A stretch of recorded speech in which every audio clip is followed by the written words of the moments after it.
Hello, everyone, and welcome to Guildmaster Gaming. This time around, I am talking with film director Monaye Moyes, and she's got a new film called Hunger, a short film. And I guess from what you're saying, this sounds like it's your debut film.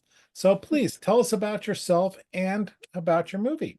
Yeah, hi everyone. Thank you for tuning in. Yes, so my name's Monet, and this is my first film that I've written and directed. I've been acting for a lot longer, but I thought, why not try my hand at this? So I'm super excited to be here at Film Quest and promoting the film. Okay, and what is Hunger about? Can you give us a Uh, synopsis or what you'd like to say about it?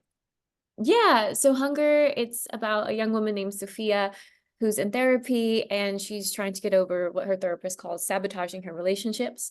And you find out that she's self-sabotaging in the way of cannibalism, that she can't stop eating her partners, her girlfriends, but she wants to stop. She wants to have a healthy relationship, but she just doesn't know how. So that's pretty much that's the gist of it. It's a 10-minute short, so it's super fast. Couldn't get So, into too much. so you're giving away the twist already. Yeah, oh yeah, sorry. Oops. Well, No, no, that's okay because it's usually pretty hard on a short film to say, what can I say about it without trying to give it away? yeah, I know. I think my log line, I was trying to find it here. It was like, leaves Say, her relationships leave her hungry for more. yep. And so I was like, at the log line, maybe I should say it, but it gets people interested. No, I think this is fine because I will say I've come across a couple of these type of things in short stories recently because I review books also. And I Mhm. thought it was kind of interesting because the one thing I really liked that you did nicely is you didn't hit us up over the head with it. It was like a nice subtle nod to the street tacos. It was like, Thank you. that Yeah. was good. I like that, just to let you know. Yeah, thank you. Yeah, I appreciate that. That is one thing. I mean, also because we were very on a very tight budget, but I also really like horror. I love horror, but I love also the subtlety in horror. Like I think sometimes it can be more powerful and like the audience is smart. You don't need to completely bash them over the head. I recently saw a cannibal film and it was very much like this is human reading. We're like, I know, I got that the first 100 times. Like you're I got it. And so thank you. I'm glad that it still read well. I agree with you. I was talking with not a director, but the writer of a film recently. And I said, boy, I have to tell you that I was kind of surprised that you did this with this foreshadowing. But he goes, that wasn't me. That was the director. I said, okay, that makes sense. Because it was like, Yes. here, foreshadowing. Yeah. Yeah, that is like the one good thing. Like I said, since this was my first thing writing and then also directing, I had the ultimate power to be like, I'm going to stick with because I know as a writer, it's your baby. And like I've been writing for a long time, even though this is my first script. And like I know because it's like you have this vision of how you want it, and the director has final say. And sometimes it can definitely not be what you envisioned. So So you got me on a little bit of a tangent right there. So you write other things also? I do, yeah. So I actually wrote a book with a novel with my sister. So we're in the editing process right now. We hired an editor and we're hoping to get that out to literary agents. That one's a fantasy romantasy, I guess is the new is the new term. So we wrote that together, which is super exciting. That also has elements of horror in it. So we're working on that. And then I've written another book that I need to edit. I just haven't. I'm trying to do the like official publishing route, which is like a literary agent and all that. It's very difficult. I feel like it's more difficult than making a film. So we'll see. I might just self-publish. I understand. I'm part of the League of Utah Writers. So Oh, I am, cool. yeah, Awesome. I'm the chapter president of the Infinite Monkey Genre Writers. I That's love that. that's why the monkeys. Uh, Yeah. Oh, that's why. Oh, how cute. I see the capuchin. so yeah. So what was, you're saying that you've written a couple of novels now, working on getting them through the editing process. You've gone into film. What was it in your life that kind of had you go, I want to be a storyteller? I really don't know. I think ever since I was really young, like my family, even though I'm the only one in the business, my family are just very creative. My mom actually recently wrote a children's book, Poppy Pendle Gets a Puppy. So shout out to my mom, Deanna Moyes, if anyone has a kid who wants a children's book. But my parents have always, my mom's just always been very creative. And then just growing up, her and my dad were really like they're great parents and they really foster that creativity in us growing up. And when I was really young, I would act out movies ever since I was little, and my parents didn't squelch that. They just like continued um to just like let me live out these fantasies. And I guess in a way, just being kind of that person who loves anything creative, they just fostered that, and it kind of eventually led into storytelling. And when I was younger, I explored with like fan fiction and things, and then it just, continued to grow. But yes, I guess it's just kind of always been in me. It's just fun. Well, it's all good stuff like that. I mean, fan fiction has its place. I mean, we're I won't go into another movie set that we probably all know of that started Oh, as fan yes. fiction.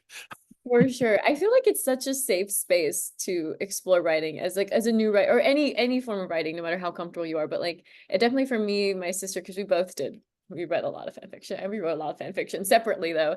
And like I feel like as like a preteen teenager, it was just a safe space to get out, yeah, to get out your feelings and to write it in like a fun way, and like you would get feedback from people. And yeah, I loved it. I thought it was a great way to kind of work on my writing, and before I was like comfortable creating my own worlds. So, gotta ask, what fan area? What's your fan? Oh, oh no, you're gonna find me on there. No, I haven't. I actually really liked Harry Potter fan fiction. Okay. Wrote a lot of Harry Potter fan fiction. Um, I think it was also like, I think that was like the biggest fandom. There was like so many. When I would watch a movie or I get an idea, like it was like a lot of teen shows too on the CW and stuff. Anything with like darker themes was really my thing. So I guess horror has always also played a part because you're saying you've got this is a horror piece. Mhm. You've kind of touched on horror. You have a dark fantasy romance story that you're working on. What is the draw for horror for you? I don't really know. I guess yeah, even when I was younger, like I grew up reading Goosebumps, and then as a teenager, R.L. Stein had Fear Street, which were like the teenage Goosebumps. And so I guess like that kind of got me into more of the horror genre. And I guess I just really like exploring, I guess, how do I phrase, like I really like exploring what drives people to darkness, like what drives people to commit, whether it's acts of violence or like betrayal or things of that element. Like especially, I still like creature films, but I'm really just interested in like the human films, and like we're all human, so what drives people to go a certain way and to do these things. And yeah, no, it's also just really fun in horror too when you can play around with that even more, because you can incorporate creatures, and you can incorporate magic, and you could incorporate all these elements of fantasy and just make believe that I feel like passes in horror, where in other genres they'd be like, that's not realistic. I feel like, so I think that's why I love it. I actually work with a number of different horror people, so I understand what you're saying, but it's always interesting to get different people's viewpoints Mhm. because everybody kind of comes at it slightly different, you know. So Yeah. kind of looking back, what would you say? You said Goosebumps was in reading. What are some of the other things, the elements that you grew up with that kind of pushed you into more and more of that horror genre? Yeah. I guess, yeah. So it was like Goosebumps, Fear Street. Um, I also, oh gosh, there was like other random ones I remember reading when I was younger. Like one, it was like different authors. One was called The Seance, and then there was like this other, it was like a book of short stories, and it was like people who could talk to ghosts. And then I remember like uh I really got into like in high school like gothic fiction. So then also that element, or magic realism. And then growing up watching like what was it? The Tales of the Crypt Keeper, and like and Truth or Scare and all those. I feel like growing up it was just like very nostalgic kind of gateway horror that there's kind of escalated as I got older. Okay, so we've talked about horror kind of specifically, but in general, what were some of the films that kind of Oh, push you in the direction of, wanting to be a filmmaker to tell your yeah. stories or get into acting to tell the stories? Yeah, I've always like, maybe it's because I'm female, I've always like just like female centric stories and movies. Um, so like when I was little, I just really liked princess films, but that was because I was little. So again, it was fun to make believe and like be a character, being a person that I wouldn't be in real life. And then as I got older, I really liked like those mysteries or like thrillers, like Gone Girl or Sharp Objects and those kind of things. And then I loved also seeing those films, and then I realized like some of them were, a lot of them written by women or then directed by women. And then I like stumbled across Emerald Fennell like in her work with Killing Eve. And then also like Saltburn and Promising Young Women. And I was like, oh, I love these films that like touch on these darker themes and like women, and it's like they're thrillers, but then they also just have a very different aesthetic, and like there's just something different about one of, I don't know what it is, but it's like when it's like a female centric story then being told by a female director, I just feel like it just has like a different, maybe it's the female gaze, it's just like a different touch on it, and I feel like it's like I could relate to it more. And I, I don't know, I was just like, oh, I want to do this, like this is cool and all these women are doing it, so why not give it a try. All right. So you already talked about what kind of drove you from acting to telling your own story. Now with Hunger, it's pretty much a self-contained story in itself. But have you thought about, or have you looked at, or is there any type of plans of expanding that out into a feature? Yeah, I definitely thought about it, of turning it into a feature, but I also have other ideas too that I've been working on. Sometimes I have trouble focusing on a project. Sometimes when I'm, especially when I'm writing, and I'll like start writing one thing and I'll start writing another. So I definitely I have like the ideas out to plan for a feature, which would be cool to explore that world more and go deeper with it. And yeah, I think it's always fun to do that. Okay, so I'm not exactly sure. You're just saying that you had your premiere for Hunger. Yeah, So you're right into the start of your film festival run. yes, yeah. So I have no idea what I'm doing. I'm like everyone, I'm learning more. It premiered at the Shauna Shea film festival in Massachusetts first in June, but I wasn't able to attend. And it premiered there because the Shauna Shea Film Foundation gave me a grant called the Women in Film Fellowship, which was for first time female filmmakers, which I Mhm. appreciate so much because I wouldn't have made this without that. I couldn't have. And so it premiered there, and then that was in June, and then after that, I know it went to Origins, which I also couldn't go to because it was in Arizona and it was kind of last minute. And then yeah, yesterday was its LA premiere at Scream Fest. And that was in Los Angeles where I am. So I was able to go and it was cool because I had friends go. And then yeah, next is Film Quest. And I've been applying to others and I know there's some others coming up, but it's really exciting, but it's also kind of terrifying. So It's like you're saying you're putting your baby out there to see if it can be accepted yeah. or not. So, Yeah, I think that's what's scary is like as an actor, sometimes I feel like you can, if it doesn't go out, you can blame the writer or the director. Like you're like, well, I was just acting in it. But like if I did all three, so it's, if people don't like it, it's solely me. They just don't, they yeah, just don't like it, and that's fine. So yeah, it's just like a different, it's just like a different kind of nerves that I haven't experienced before. But it's also really exciting because then I meet tons of really cool filmmakers in the community and at festivals, and it's nice to have that because I haven't had this experience before. okay, that's great. So have you had any bites on distribution? No, I haven't really, to be honest, I haven't really even thought about it. Right now I'm just having fun doing the festival circuit. And I feel like maybe since I had just started submitting and I know most of them are next year, I feel like probably next year I'll start thinking about it some more. So yeah, we'll see what happens. Okay, so you talked about a possible feature out of this. You got some ideas there, but and you have other projects. What are some of the other things that we might be able to look forward to from seeing from you? Yeah, so hopefully, like I said, if not a feature for Hunger, then a short, or I have like another horror short and another feature in the works. That hopefully I can, it'd be great to start filming next year, but we'll see. But from the acting front, I'm actually in two Christmas movies coming out this year. A Royal Christmas Ballet on the Great American Family Network, and that'll come out November 9th. And then there's a Lifetime Christmas thriller coming out this year, which they're changing the name of, I don't know, but I will be on Lifetime and Great American Family doing something completely opposite of horror. So, Well, some people do consider that horror, but in a I different. mean, that's true. I love both, but yeah. No, that's yeah, good stuff. So you got the acting career moving along well, it sounds like, and being able to kind of supplement into the writing and directing. Yeah, exactly. Hoping to do more writing and directing or either or. I'm open to anything. It's just been really fun to have to to see this side of things, and like, and most of all just learning from all my friends and mentors who come aboard on this project. Like I'm just really appreciative to them, and they've taught me so much because like I said, I didn't know anything, and maybe in this business you can never know everything, but it's always great to have supporters to kind of guide you along the way. It is one of the things they talk about.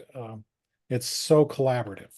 It is. It's amazing. Like it's such a beautiful thing because like I said, when I was on the acting side, you collaborate with your fellow actors and the director. And but then on the filmmaking side, it was just so special and amazing because you see like with my DP Noah Ramos, who's fantastic, and like I had this vision lookbook of what I wanted, especially the climax of the movie, which we shot on film, and that was his idea, which was an amazing idea. Like I just knew I wanted to make it kind of dreamy and like I wanted to use those certain lights and colors and like there's a shot people will see of the lips and like the biting and I really wanted those shots and then it was his idea to shoot on film and so it was just so cool to see like how his knowledge with camera and then my vision were able to work together cohesively and same with sound and editing like my editor Michael Wexler who's a friend and he's also amazing and he also like I told him what I wanted and we obviously worked on like went back and forth a lot but he also brought in amazing ideas to try this or that and like same with sound even and like we were in the sound mixing session and we had the music and there's like a scene in the when I'm like kissing my girlfriend Inez and when I pull up, there's like this breath sound, and it sounds like it's part of the song, but it was the sound mixing adding the breath sound. And it just worked so cohesively with the song. It was just super cool to watch everyone do their thing and have their own ideas. And you're like, wow, this film is so much better because of all of you and your amazing ideas. So I've like come to really enjoy that side, the collaborative side, and being inspired by everybody. That is really good. So you've talked about some of the acting you've done. You've now got some writing and directing, getting a book. If you had the opportunity to work on any project, your dream project, what would that be? Oh my gosh, there's so many. Um, but I think my Well, dream, how about your top three then? yeah, my dream project would be my sister and our book, our like dark fantasy book becomes a TV series, which is what we've always wanted. And then we write the show and like and see that into fruition. That would be like my dream. I'm not even acting in that. Like I maybe see myself as like a small cameo, but it would be writing that project and working on that one. And then I'd also really love to do like a sharp objects kind of show or like Mayor of Easttown on HBO Max. Like those, I love those. I love true crime. So anything that's kind of in that emblem of crime and badass females, I'm like, that's my jam. So those two would be like the dream for sure. Okay. So we got those going. We talked about where you're kind of going from, a little bit about what you're moving forward to, but in your downtime to kind of get away from all this, to re-energize the creative, the imagination, everything, what do you like to do to get kind of break away and from Yeah, I need to do that more. Relaxing. I have a hard time sometimes. But I love to read. So like my friends know like every birthday or Christmas or whatever, I just get a bunch of books from people. So I love to read like my romantasy books or like even like I think my friend got me for my birthday my best friend's exorcism. So I have that one. So I'm gonna start reading that. So reading is like I feel like it's the best because you just kind of shut off from the world. Like you're not on technology. It's just you, your imagination. And sometimes that gets the creative juices flowing too, because you'll read and you'll be like, wow, this world building or these characters are so cool. And then, I'll feel inspired. But also sometimes it's just fun to like read a good book and be kind of giddy as you're reading. And yeah, I don't know. There's just something special with the written word. yeah, it's definitely a draw for me also. I understand that. I have a few books around me. Yeah, just a few. I see a couple. My library is in there, but Well, this actually isn't my library. This is actually my office. So these are all like tabletop games over here. oh, cool. And over here on the side is I've got some books and ones that I'm working on because I do a lot of review work for people. But so I Nice. understand the draw because being a writer myself, there is this big draw of, like you said, the world building, creating the characters. It's a lot of fun. Uh, Mhm. I agree with you on that. Is so I'm going to ask, you got me interested in your dark fantasy. Yeah. So you've just kind of hinted that it's a dark romantic fantasy. You want to give us a quick plug on what the log line or the pitch on that one would be? Oh, I don't think I'm ready for that. I haven't prepped for that. I don't want to embarrass myself. Okay, not a But stay problem. tuned for that. I will definitely let you know when I have that. I have to work on it with my sister on that one because she'll be like, "You said what?" without consulting me. Even One of though the she's a little sister, she's the boss. I get bossed around by her. It's a collaboration. You got to keep it as True. Yes, it's a collaboration. Exactly. okay. So we've talked about kind of where you're going, where you've been and everything. So, um, just kind of one general question, and you're new at this, so this might be an interesting one to ask you. And that is, if someone else came up to you and said, "Hey, I want to become a filmmaker," what piece of advice would you give them? Um, uh, yeah, I think that's the thing. Hmm. I think it would definitely be like as cliche as it is to just go for it and like not give up. And like this business is it's so rough. It's so up and down and it can it just like to if it's something that you really, really love and you just have to like keep going and surround yourself with amazing friends and loved ones who support you because you're going to need to turn to them when you're feeling really down because it's going to happen. And so sometimes you need those others to lift you up.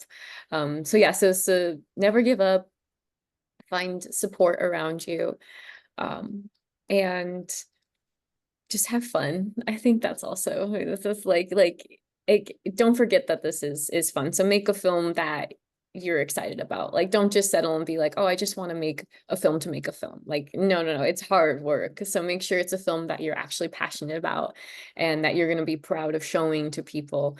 And if it takes a little longer, it takes a little longer. But yeah, just don't forget to have fun along the way.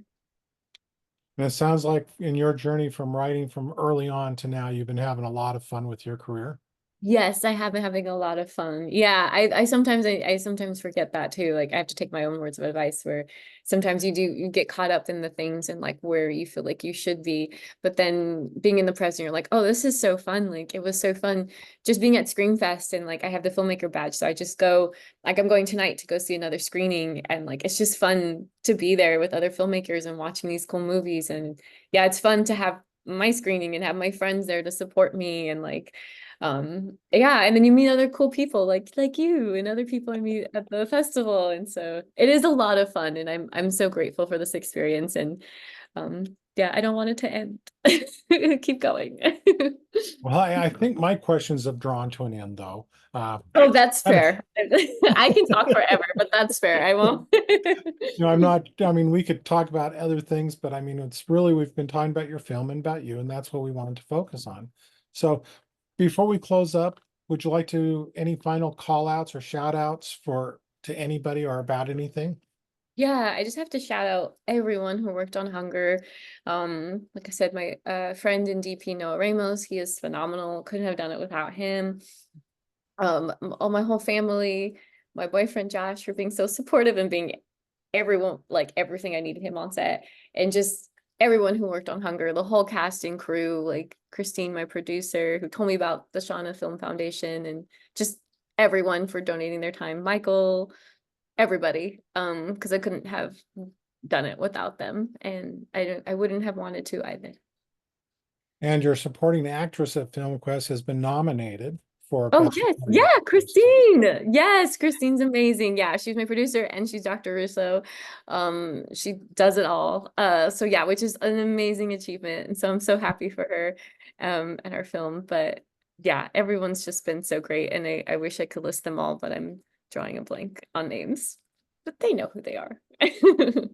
put you under the spotlight, and it's just I know, and I'm like, now I'm gonna know for next question. I'm gonna write everyone's name down. I'm just gonna spit fire. there you go. Okay, so we're going to thank everybody for joining us. And thank you, Monet, for joining us and telling us about yourself and about your movie Hunger, which will be showing in just with over the next couple of weeks from when we're talking at the Film Quest Film Festival, the 2024 edition. So if you're in the area, stop by, give the independent filmmakers your support, either at Film Quest or even at your own festivals. I'm going to be writing up a review about this, and I'll link it all together. And when that gets published out, we'll all go out, and I will send you a link so that you can share it out however you'd like. Great, thank you so much. And yeah, hopefully I get to meet you at the festival and other people. I have free stickers, so if you see me, feel free to shout I out and will you be, get a free sticker. I'll be there for the duration. I'm there from beginning Oh, to, cool. so, Okay, well, I will find you. Yeah. okay. Thank you All right. so much. Have a great day. Well, and talk to everybody later. Okay, sounds good.